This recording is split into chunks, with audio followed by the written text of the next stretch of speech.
The tourism community has been able to adapt to these changes and has had to invest against the cold and to invest in efficient heating.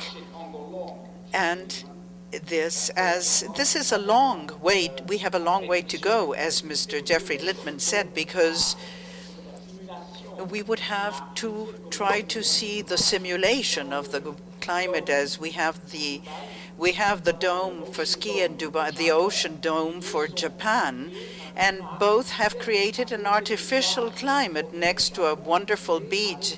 In Japan, you can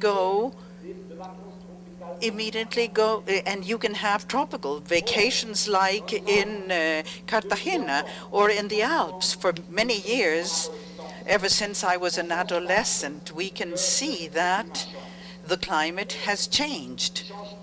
It changes even faster in the Alps, 4 times faster than in other territories. We have less snow, we have more rainfall in summer, and these changes are evident. The winter season for the ski lift becomes shorter, and also the glaciers are receding.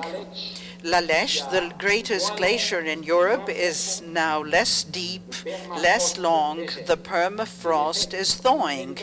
These effects show the evidence of this, but there was an evidence already for 30 years we've seen this.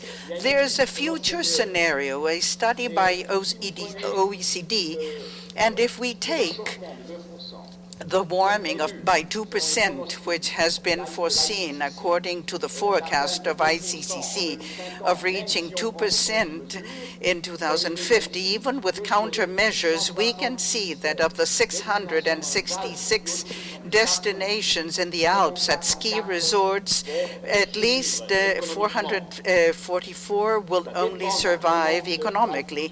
It will depend, of course, on the altitude.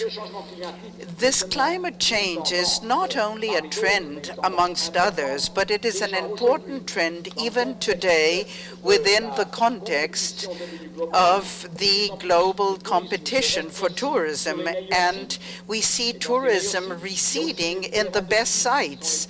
And of course, sometimes we have ski resorts that are higher, but climate change will strengthen that trend of going higher every day. And other adaptations, those that did not have the possibility of being greater resorts.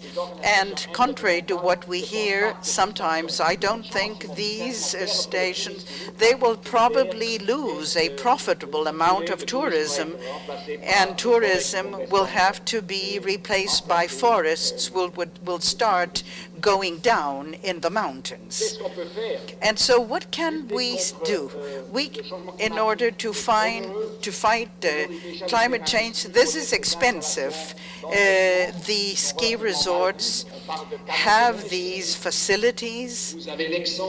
We have an example of France, which has been forgotten today, and it's very expensive to be able to have artificial snow in many of these resorts. And so the financial implications in mountains are expensive. Something is already being done. I'm showing the example of Davos.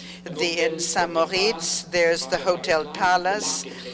The lake is very cold, 4 degrees, but with a pump, a heat pump, they can take sufficient energy from that cold water in order to have mazout, to have another type of fuel. And so therefore something is being done. And if we don't do something today, we will pay for not doing something later.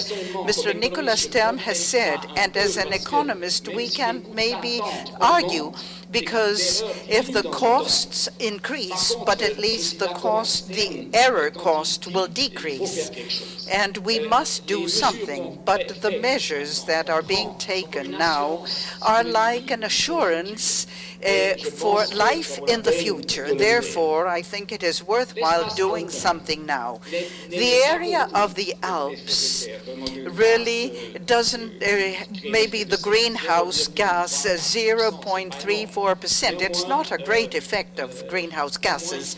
But however, we must do something. We're aware of this in the Alpine countries that something has to be done. We have to offset in the developing countries, because it would be less expensive to offset CO2 in developing countries than in the rich countries, where all of the investments for climate protection are much more expensive. And so this is why Jeffrey Lippman mentioned this, that climate change is very closely linked to poverty reduction. And this was what I wanted to say regarding the European Alps.